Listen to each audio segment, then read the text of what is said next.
Good morning, students. Today we will going to start a new chapter 18, parameter and area. Before we going to start the chapter, you learn and write some tips to learn, to remember. Okay, you see this and give on page number 2 to 5 in your notebook. देखिए ये 2 to 5 पर आपके notebook में दिए हुए हैं, इनको आपको कॉपी में लिखना है और लर्न करना है। समझ आ गया ना?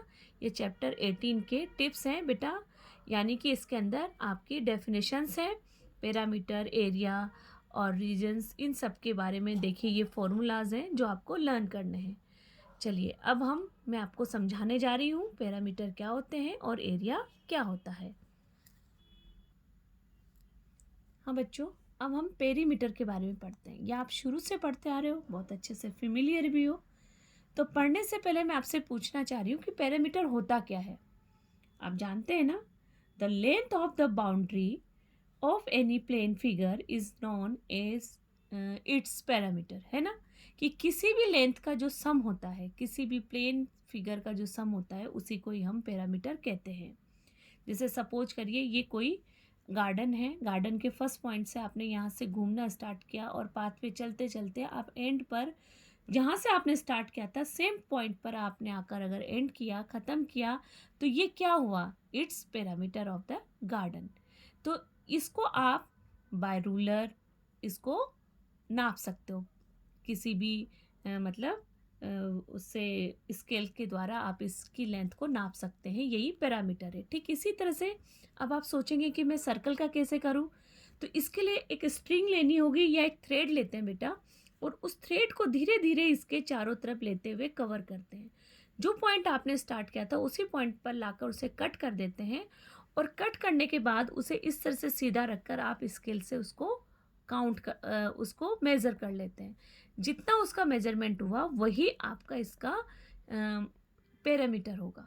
तो ये हुआ आपका पैरामीटर। पैरामीटर के बाद अगर ये तो इरेगुलर हुआ, ये मतलब प्लेन फिगर हुआ, इसके बाद आता है एरिया। क्या होता है? एरिया में जो इस बाउंड्री के द्वारा जो रीजन कवर किया गया है उसी को ही हम एरिया कहते हैं। यानी कि देखिए ये बाउंड्री है, इसके द्वारा देखो कितना ये कवर किया गया, इस पार्ट को ही हम एरिया कहेंगे। ठीक इसी तरह से ये सर्कुलर पार्ट है, इसके अंदर जितना होगा उसको ही हम एरिया कहेंगे। अब एरिया की जो यूनिट होती है वो स्क्वायर सेंटीमीटर में होती है, ये ध्यान रखना।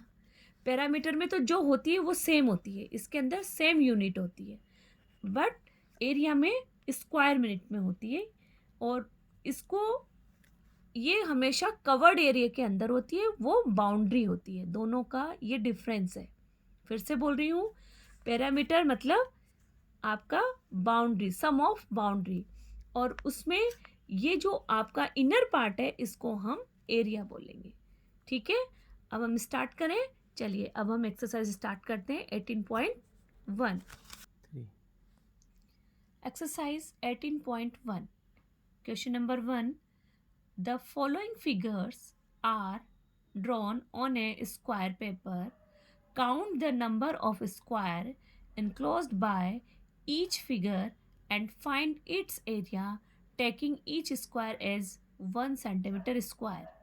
जैसा कि आपने देखा, हमने अभी अभी बोला था कि जो स्क्वायर, जो इनक्लोज एरिया होता है, इनक्लोज एरिया मतलब जो एक फिगर है, इस फिगर के इनक्लोज मतलब जो इसने कवर्ड किया है उस सरफेस को ही हम एरिया कहते हैं।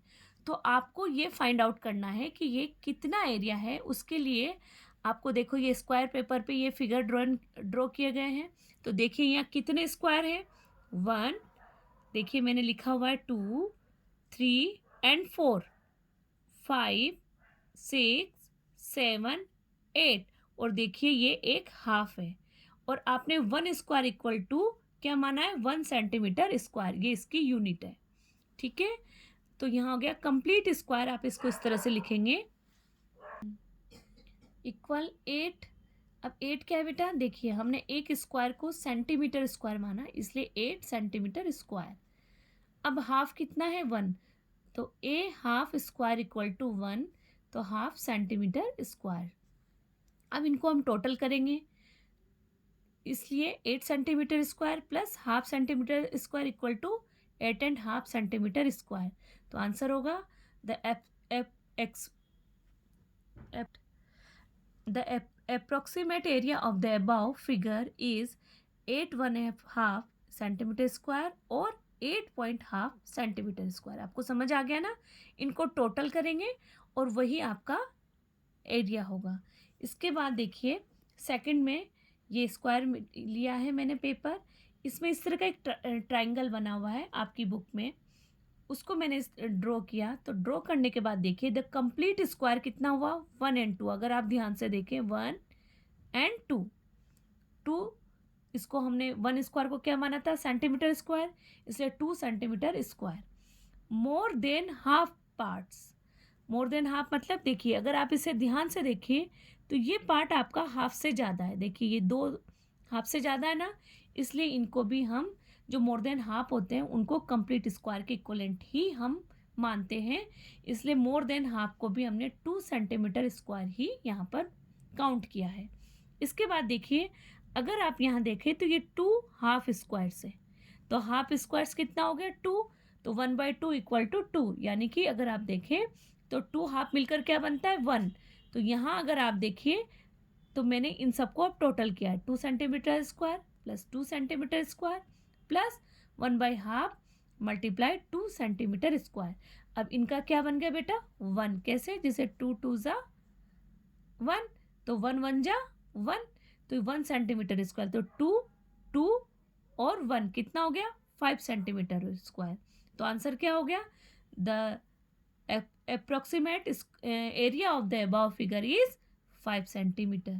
ओके, अब आपको समझ आ गया होगा कि एरिया किस तरह से फाइंड आउट किया।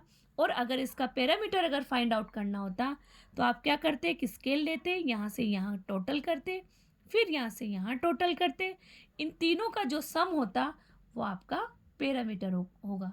क्लियर हो गया ना? बाउंड्री, पैरामीटर और जो इनर पार्ट है इस बाउंड्री का वो एरिया होता है, जैसा कि हमने अभी फाइंड आउट किया है। अब आपका मैं आप छोटा सा एक होमवर्क देने जा रही हूँ जो आपको और क्लियर कर देगा इस बात को।